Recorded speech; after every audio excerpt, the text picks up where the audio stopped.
What's going on, guys? Cyn for the win here. We are back with our franchise mode as the Edmonton Oilers. We're picking up where we left off here at the trade deadline, falling back down to earth, hovering around 500, and we were like 8-9 points out of a playoff spot or something like that. Yeah, 8 points out of the second wild card slot. So things aren't looking good. It's time to become sellers. Now, I did see some suggestions. One suggestion that I want to talk about, as it was the top-rated comment, was a suggestion to trade Draisaitl. Now, I do agree that I think that's going to need to happen, but I don't think that should happen immediately right now. The main reason being, we don't we don't have anything else. Like I understand what we could trade him for. But I kind of want to draft for a couple years to see what kind of players we're able to pick up. Like, if we're able to draft good defensemen and stuff, then trading him for a defenseman might not be that great. Because right now in our defensive core, Clefbaum, and/or Larson, and/or Nurse, all these guys are probably could be top 4 guys. So guaranteed top 4 guys. We still need to look for or get top 2 guys. But if we draft someone like that with that sort of capability, then trading Draisaitl for that, it might turn out that we could have used that value for something that we needed a bit more, such as a forward, a sniper, someone to help out McDavid or something. So I want to kind of hold off on trading Draisaitl, save that value. The value's not going to depreciate. I think he'll actually still probably get a bit better. And maybe that value goes up even more. So I kind of want to hold on to that for a bit and not move it yet. That's kind of what my thoughts on that. But I do agree. I think we will need to trade Draisaitl at some point. But right now, I don't think is the right time to do it. This guy's never going to be a second liner. He's already listed as first line, and you know how that goes when you put a first liner on the second line. We've seen it numerous times in our franchise modes. They end up costing too much money, and they never kind of produce as well as you need them to.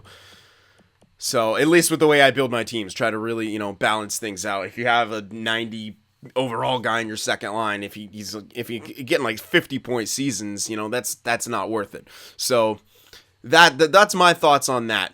For now, I agree. I think we're gonna have to trade Draisaitl, but I think we should see what we need after a couple years of drafting, 2-3 years of drafting, and then we say, okay, here's what we could still use. Here's what we really, really need to kind of complete the tail end of the rebuild, or whatever you want to call it, the retool. Then we trade Draisaitl for that big piece, because within that time, he's still only going to be 25. He'll still not even be in his prime yet, and should still have the same or maybe even more value. So that's my logic behind that, and I think that's what we should do, because as of now, if I were to trade him right now, I would honestly trade him for picks, because again, I don't know exactly what we're going to get in this draft. I'm going to try to take, the best stuff available and, stuff that, yes, we need, but, I'm not going to go back for a top 4 defenseman if I can get an elite forward. You know what I mean? So that's kind of where I'm at right now. I think we should get a couple years of drafting and then kind of reassess where we are and then pull the trigger on that Draisaitl trade. So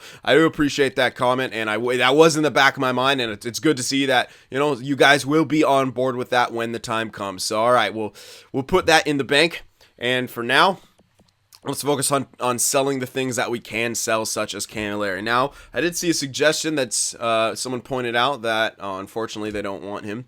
And Kapanen is probably not going to be on the block. They're saying maybe he was here. Yeah, he is here. 75 at 21. Similar values, but blocks are not matching, and that's a bit of an issue. 75 at 21. It is cutting it close, too. If I can go after middle stat or something like that, that'd be even better, but I would have to give something else in there. But holy, if I was able to get middle stat, that'd be crazy. Red Elite is middle stat. That's actually kind of surprising. 79 at 19 as well, which is also really surprising. This would be incredible to get, I'm not gonna lie. I would have to throw in some extra things, though. It's obviously not going to go through Camilleri alone. They probably want picks. We don't have that 3 anymore. I could throw in the 4. That's not too bad. That's still not going to, that's not even close to being enough. I would have to go on some extra later stuff too, and I didn't want to do too much of that. I could do one of next year's thirds, since we do have a couple. Between ours and New Jersey's, hard to say which one will be better. It is a third anyway, so... Let's say if we did something like that for Middlestat, could we get that? That would be insane if we could. Produces pretty well, and he's likely only playing third line, because I'm thinking about their center situation. O'Reilly should still be on the team. Yes, he is. So, yeah, he's playing third line, or maybe, well, likely third line. Maybe some power play time in there. But third line with these kind of numbers, that's pretty impressive. That is actually very impressive. I'm a fan of that. So, if I could get Middlestat somehow for picks, that'd be kind of good. I don't know that I will be able to, but I'll try my best here.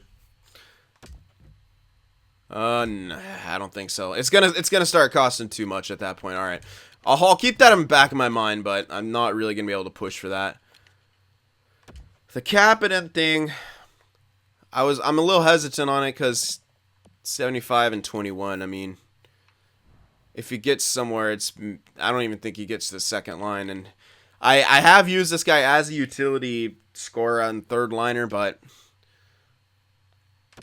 is that going to be worth it? I'm not too sure. I mean, the values look good, but if it doesn't go through 1-for-1, I don't really want to throw in extra picks for this guy because there's no guarantee this guy gets to, a second line, even a third line. He can cap out like now, and because he's red, he could be crap. If it doesn't go through straight up, not even in the right city, I don't think that's going to happen. They don't want Camilleri. They don't want to give up Kapanen. I didn't mean to remove Camilleri there, but I don't foresee that being a success there, unfortunately. So we might... Max Jones, though. Hold on. Isn't he a top... Yeah, he's actually a top 6, unfortunately. Yeah. He's there. 69 at 20. Pretty much a guaranteed third liner. Defensive stats don't look that great, though, for his overall. While he is on the block, we'd have to throw in a lot more, so... That is unfortunate. What we could do is what my initial thought was go for a second, and that might be the best thing to do right now because we can use that second's value to trade up in the draft, or we could look. There could be yellow top 6s there.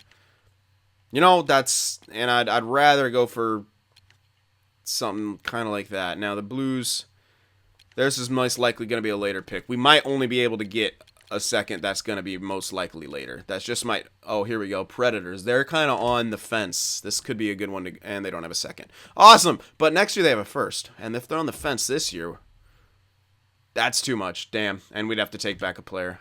Hold on. What kind of player could we... If we get their pick for next year, it's a first. And if they have another so-so year... Rene, how old is Rene? Is he going to start declining? He's what, 30? Yeah, he's already 35. He's actually going to start declining. He has another year. So if he declines over this year, which his potential hasn't changed, so I still think he will decline, though. And if he gets worse, if they somehow perform worse and that pick is worth something, then I say that's worth it to get, even over a second for this year. So what can we take back? Take back this useless guy. So there we go. Blocks are all matching. That's obviously not going to go through. But what else do we have of value here? The 4, that gets us closer, but it's still woefully insufficient. Could still throw in the 3 from one of the 3s that we have from next year. Unfortunately, they don't want one. But is that close enough? Just a bit low. Okay, now we're getting somewhere. I would kind of like this. Because look at the record this year. 31, 26, and 4. They're listed as a champion team, but they're really on the border.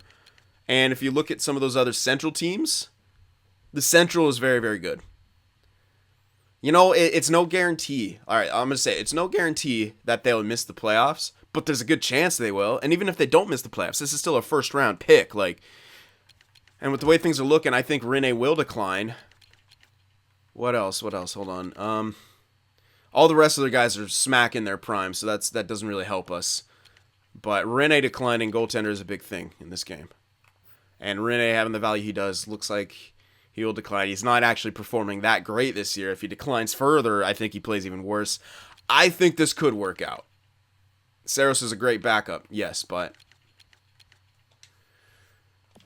Huh.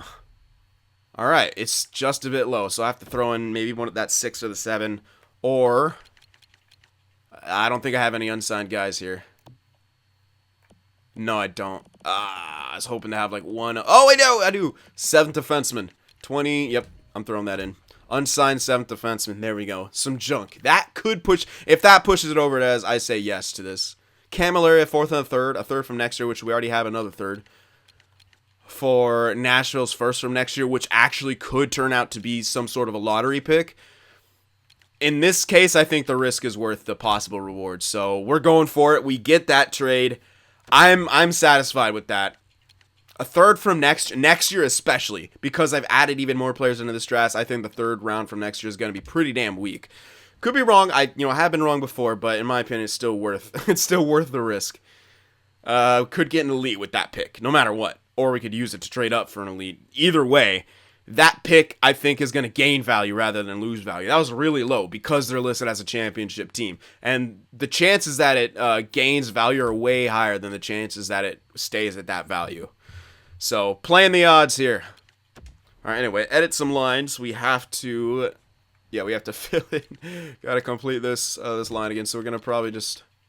Yeah, we're going to move up Iginla and have that going on. Okay, well, who do we want to put in here? We have some depth guys. Also some 4th line guys. I guess I'll move up Ryan White and then put in Malone or something like that. That's a really gritty 3rd line. Cassian, Brodziak, and White. Holy, super gritty 3rd line. Yeah, so we'll do that and then put in like Malone or something. Could throw in this guy, but he's not gonna grow anyway, so might as well put in the guy who's slightly better-ish. I don't know. Not really that it matters. What the hell is he signed for 2 years for? Oilers, you're stupid. Well, I kind of might as well play this guy and hope he gets a bit of growth at the end there, even though he likely won't. Whatever. Sub him in all lines. Oh, I didn't want to sub him in all lines because now he's going to be on the power play. Whoops. Okay, whatever. Toulouse, Iginla. Just put Iginla in there. I forgot that it does that thing. All right, Iginla. Get him on there 1 times. Oh my goodness. Alright, well, don't want him packing in and playing with the Nuge at all. We'll put him with Iginla. Iginla actually should be okay. And again, it's just for the remainder of the season. It's not a big deal. But for this, we'll do that. Toulouse and then Iginla. Alright, so we got back... Hello. Fair amount for Camilleri right there. A lot more than I anticipated. Now, Talbot I'm still holding on to because he has an extra year left. And like I said, we could trade him at the draft or we could trade him next year. Either way. Or we could play him for a while and then trade him at the deadline. We have a lot of options for Talbot here. And hey, another goalie might actually appear in free agency next year. Could happen. I'm not too sure if I've ever seen it in the first year, but it could happen. So, we'll just consider that. Alright, so I think that's going to be all the trades we make here. Team doesn't look amazing, obviously, but it's, we're sellers now, so there you have it. Alright, I think we're ready to continue here. I don't think any other trades need to be made right now. I'm just going to scroll through and see, but I'm pretty sure that we're all set. We do have another unsigned guy, but I think I'll leave him unsigned. I could have signed him and played him AHL, but still pretty young. Yeah, I think I'll hold off on it. If he's unsigned, I don't want to take up too many roster spots, especially with just a top 6 guy. Yeah. Whatever. We'll see if he jumps. He should still have an extra year. Anyway, alright, so I think that's it. I think that's going to be our one trade here. We don't have much else to sell, unfortunately, that we have to sell. Like, 1 year left. Like, I want to, I want to hold on to Hoodler. I don't, it doesn't, I'm not going to complete, he doesn't have enough value to make me want to sell. You know what I mean? Like, he just doesn't. He's like bottom value. He has no value, basically. He has like as much value as Cassian, so we get like 4ths or 5ths now. I'd not really worth it. And again, we don't want to intentionally tank ever, even though we are selling out the deadline because we're gonna do worse. We're actually gonna be running out of guys to actually put into roles at that point. We don't have anyone really to bring up from the AHL. We have another depth guy, Malone, but he's not a center, and I don't think he can take faceoffs. Actually can't take faceoffs. Hey, all right, hold on. What can we get for Hoodler? Hold on. What can we possibly get for a Hoodler here? But then we have no one for injury, which is scary, but there's not too much time left on the season. Obviously, we ain't going to the playoffs. So, okay. I've changed my own mind here. Let's see what we could fetch for... Oh, actually, he has a bit more than I anticipated. Okay. Who wants Hoodler? The Caps want Hoodler. Unfortunate. Well, we can go for, like, their next year's. Since they're a champion team, we can get their next year's second? That's very close. If we retain, I say we get that. Hold on. Hold the phone here. Can we get their next year's second? And again, that could be value that we could swap around. Hoodler for next year's second. No. Blah, blah, blah. The value is just not sufficient. And that's a champion team. It ain't really going to go anywhere from there. Damn. Well, we still have that. No, we don't have that 4 anymore. That's right. Do still have a 6 and a 7. Do I want to cough those up? Not yet. I can go a 5 or something from next year, since next year is, again, not going to be very computer-generated heavy in the later rounds. Generally. All right. How about the 5 in there? Just a bit low. Okay.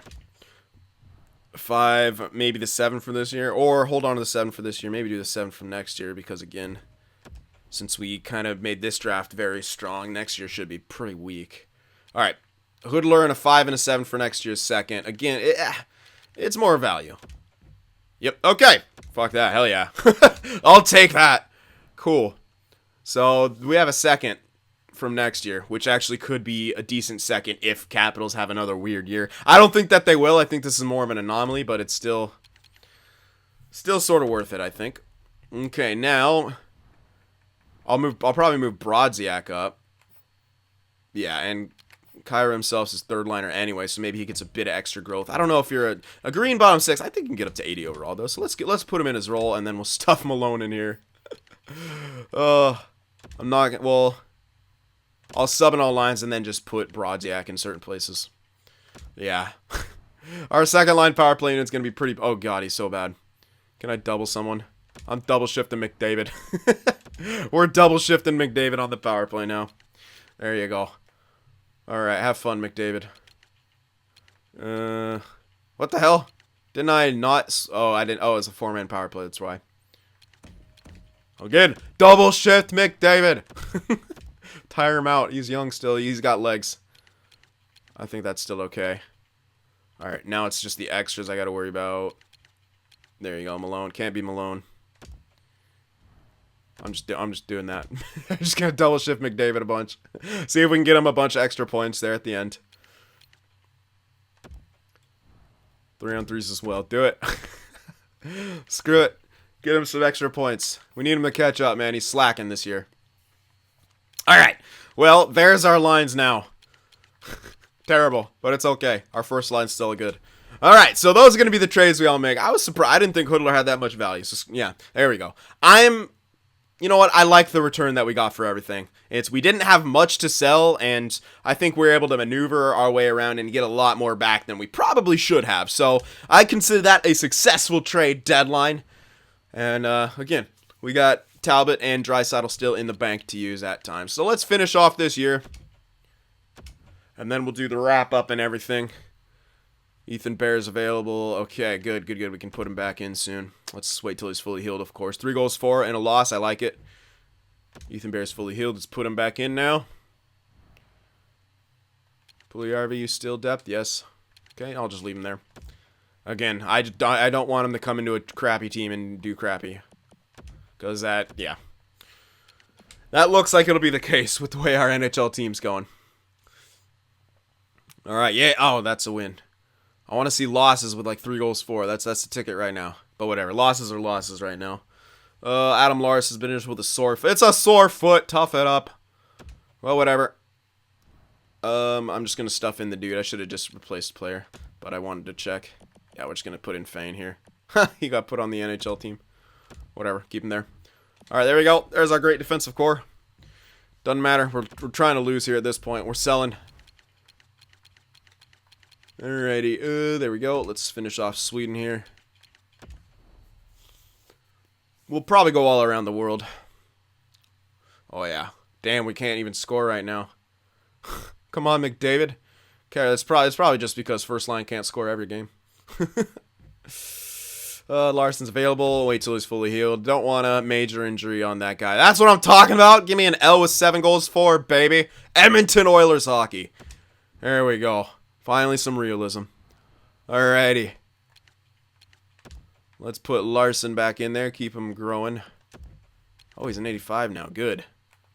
And that you know for sure that ain't gonna be what the morale growth. So there we go. He continued to go cleft bomb. You know what? I think they could cap out at decent top 4 guys. And now we're really tanking, man. We're really tanking, which is good. Now we can just increase.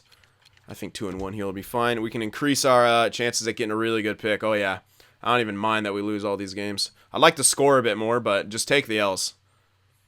Take the L's, man. Take them all. Ron Hainsey. 2 years left at 3 mil. Hold on. What kind of... Are you decent? Could use you. Oh, whoa. No. 37. No thanks. Go suck it up, Malone. Put the defense... We're going to have a... Oh, no. It's going to be the 75 guy in there. All right, whatever. Defenseman playing forward, baby. All right, so lose this last game or something. But get like 3 goals. Screw you. Alright, whatever. We lost it. That's the big thing. Regular season has ended. Good. Alright, new scouting assignment. Check out the Finns. Alright. Yeah. There we go. Wait. I should see. Oh, no. It already did start. We're not in the playoffs. Okay. I was just making sure that the season had ended. Literally two pop-ups told me that. But I'm so used to seeing the team in the playoffs. Oh, my God. McDavid didn't even get 70 points. That's so weak. I'm sorry, McDavid. I did you so dirty. All right, next year we got to make all that up. That's terrible. Hey, we almost made it down to last place. Not really, actually. 78 points, but Vegas, how you do that? All right, let's see how low we were, though, compared to the entire league. 78 points. That's actually pretty damn low. Yeah, we actually made it down there. What, 6th? Yeah, 6 worse. Not too bad. We'll have a decent shot at a lottery. We should have a guaranteed top 10 pick, which in this draft, the top 10 is actually pretty damn good. But we might get moved up there. We might, might have some luck. Goals for slightly went up from 2.4 something. Goals against, well, that's a different story.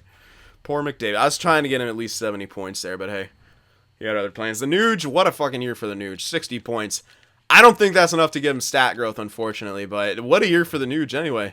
Draisaitl, not great, but hey, Toulouse surprised the hell out of me. Well, 50 points. That was very surprising. Oh, Clefbaum got a lot less than I thought he would, but hey, whatever.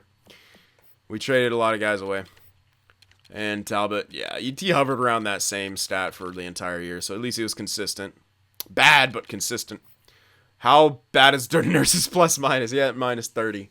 Oof. But Larson, what the... Larson and Russell are both pluses, but Larson plays with Clefbaum, who's a minus 11. Don't ask. Don't ask. I don't know. Wow, alright, well, that's fun. Let's see the rest of the league. Let's see if anyone's going to get some victory. So McDavid still led the team in points, so we got some people right on that. Ovi! What? Damn, I knew some people were going to catch Kucherov and like Stamkos and stuff, but Ovi, holy fuck! 64 goals and 94 points. Ovi, holy crap. Okay, so no one got 100 points in this first year, but that is very impressive. I think someone guessed Sagan, so you were very, very close, but Ovi beat you out by 1 point. 64 goals. The next closest person, oh, screw you, is he who shall not be named with 46 goals. Wow. Ovechkin, what a year. And his team didn't even make the playoffs. Backstrom, yeah, you figured. 69 assists. Wow. Unreal, man. All right, let's check power play goals for forwards. 18 for Ovi. And he only had 5 assists on the power play. That's awesome. Besser led in power play points. Okay. Very interesting. Stamkos and Kucherov in the second. Okay. All right, who's the most clutch? Phil the Thrill Kessel with 10 game winners and 35 goals. That's a very good ratio. That's like almost 1 of 3. That's very impressive. To have almost 1 of 3 of your goals be game winners. That's crazy. Okay, now let's check. We'll go shot. Obviously going to be Ovechkin, Tarasenko. Colin White's not in the NHL yet. Let's check shooting percentages. Joey V. Got a goal. Alright, in more like 1 game he played. Okay, let's see. Armia. No, that doesn't count. Oh, that's actually really crazy. With how many shots he taken to have that kind of shooting percentage. Ridiculous. I mean, to beat out, especially like Phil Kessel with only 200 shots and how many goals he... Like, that's crazy. That's actually crazy that he has that kind of percentage with that many shots. That's insane. Wow. Ovi, baby. Alright, let's check out the defensive stuff. Takeaways. Barkov. Where the fuck is McDavid? McDavid's like usually way up here, but I take over him and he's nowhere to be found. No, like literally he's actually nowhere to be found. Okay. That is fun. What? I didn't miss him, did I? No, I didn't. He's just okay. Well, alright, we'll see how he does later. We'll see how he does when we get a better team in front of him. But again, that's more of a... I consider that sort of... I guess it's not really a personal stat. I guess someone else can hit it and you can grab the puck. But does that count? I don't know how the game does takeaways. And I don't know how that works in the sim either. But usually you see McDavid pretty up here in those defensive categories. So hopefully he gets there eventually. Alright, anyway. Alright, so Erik Karlsson, there you go. I know a few people guessed him. Led in points. But Brent Burns was close behind. Good. Why are you in... he must have stat growth or morale growth or something. Because I bumped him down to an 88. Because there's no fucking way Brent Burns is a 90 overall. And you can trust me. I'm a Sharks fan. Alright. Anyway. So yeah, Erik Karlsson, 76 points. Very close with Burns. Burns might actually win the Norris ahead of him. He is Canadian after all. Because I think this game takes into account plus minus quite a bit. And I think it does take into account other defensive stats. Hits, he has more than. Block shots, he has more than. The ratio is pretty similar, actually. Actually, very similar. Yeah, the ratios are pretty similar. So I think Brent Burns actually has a very good chance to win the Norris. But we don't go by trophies, we go by points. And Erik Karlsson beat him out in points. So there you have it. Okay. So... McDavid, Karlsson. Now I know at least someone picked McDavid, Karlsson. Did anyone choose Hellebuck? If he chose, oh my goodness, because Hellebuck is looking good. Vasilevsky, bit of an off year for him.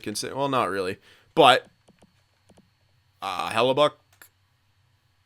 Well, that's close. Oof. Hellebuck and Dubnyk. That's insanely close. Hellebuck had 76 games played. How are you not fatigued? Yeah, that's pretty close, but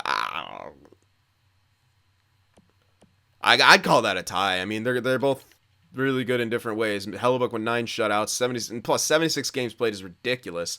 Of course, those aren't all full games. He probably, but that's you gotta be tired. And it's very close. Their goals against, he has better goals against. Save percentage slightly higher for Dubnyk, but. All that means is he faced a bit more... he didn't even face more shots. No, wait, he did. Wait, no, he didn't. Well, because of the games played compared to the shots. Yeah, herp derp. Oh, man. That's so close. I'll probably call that a tie. If anyone guessed Dubnyk and Hellebuck, I'll probably just give that to you. Because that's really close to tell. Because their goals against are almost identical. Save percentage is only off by .03. Hellebuck's got more shutouts. Got, like, 1 extra win.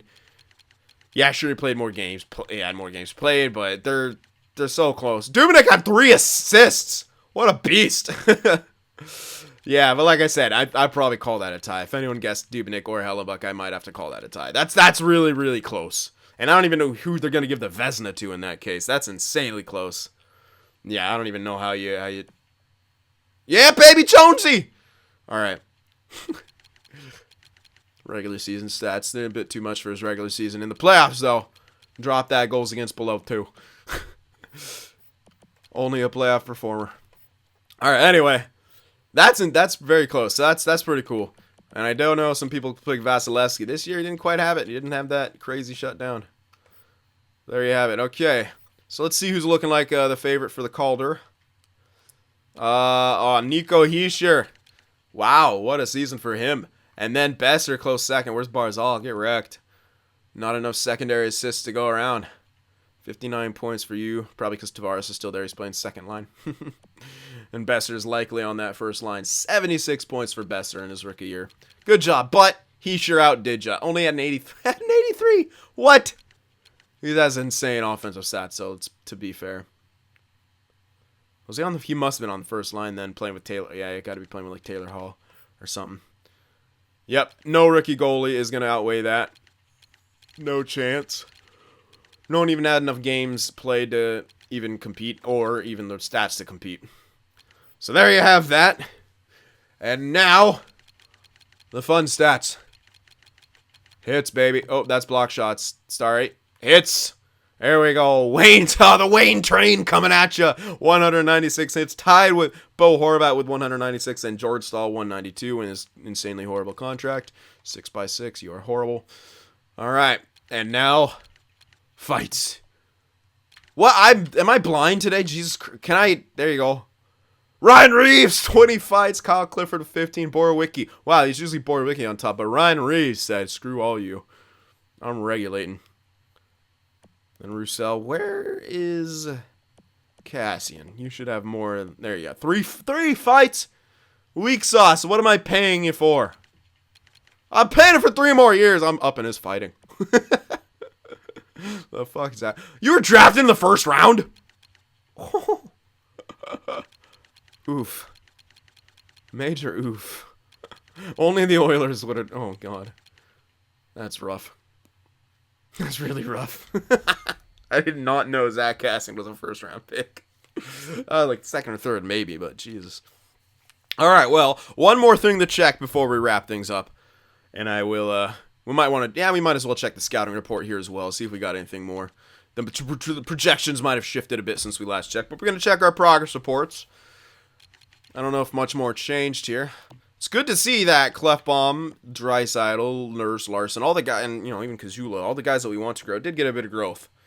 Larson got most of anyone. He must have been very close to 84 because he started at an 83. So yeah, with that many ticks of growth. I do like that his defensive awareness went up. That's really good. This guy's a solid two-way guy. I'm kind of excited. I mean, he could, if he gets another jump up to like 86, 87, I could actually use him for a solid top 4 guy. Yep. I'm excited about that. Nurse, see how he pans out. Same with Clefbaum. Nurse still got a couple extra years than those guys and has the green potential now, so it could really help to boost him up here. Got some good growth this year. Wish he got more to his defensive stats, but he's got time. It's not that great of an offensive tool either.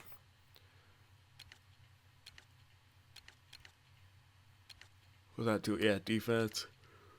Bit too skating. All right. Now, I guess Draisaitl didn't get a boost, but I'll check him anyway. Hand-eye went up. Awareness went up. That's good. Ooh, good. Shooting went up a bit. He doesn't take that many shots, though, so it's kind of useless. I'm pretty sure this guy had, like, not even 200. Yeah, dude, come on. That's weak sauce, man. Not even that many shots with that kind of a shot. I mean, McDavid, it does take a lot more shots, but even still, I mean, only get 54 points playing on that line. It's kind of whack. But whatever.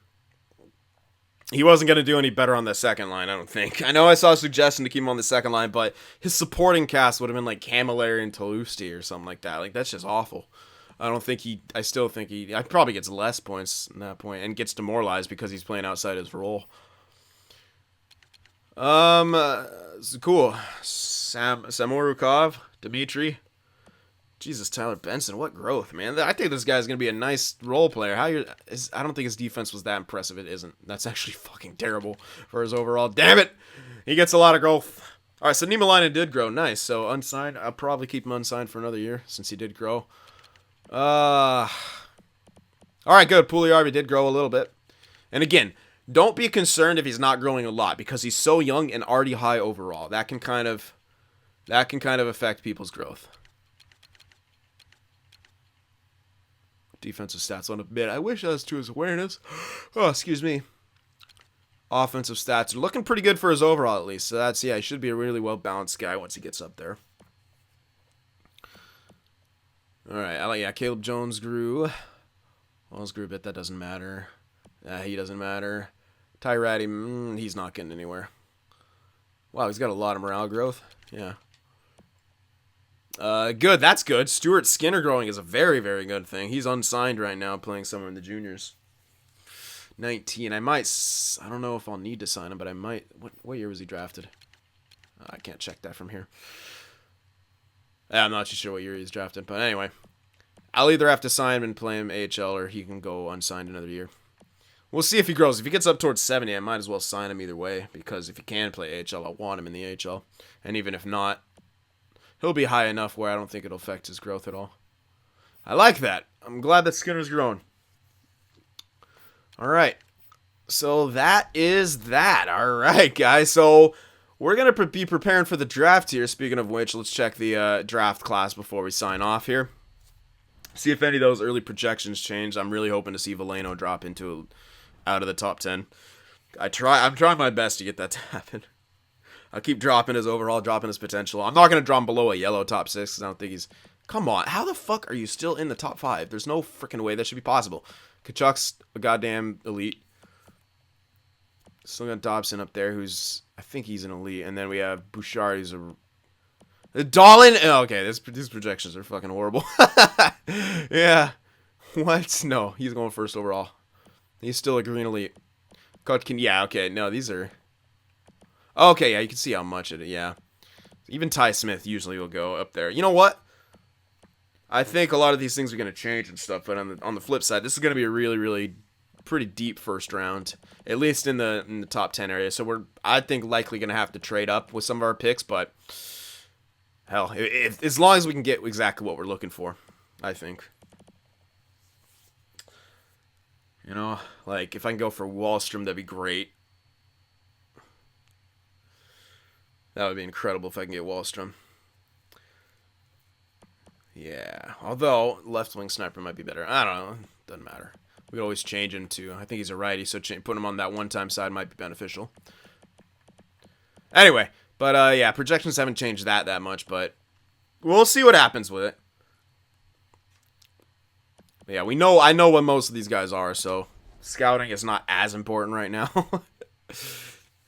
But hey, still good to know sometimes. All right, so that takes care of everything. So trade deadline's been done. Draft will be in the next episode. I can't wait for it. That's going to be a hell of a draft. Hopefully, our own pick hopefully could be pretty good, and then we can package together some of our other picks, even some of our second rounds. We can check out if we can see anything in the second round. Maybe take a chance on some, although we're probably not going to have any good blind luck. Yeah, not in this year. Anyway, just kind of spitballing here at this point. But yeah, let me know what you guys think.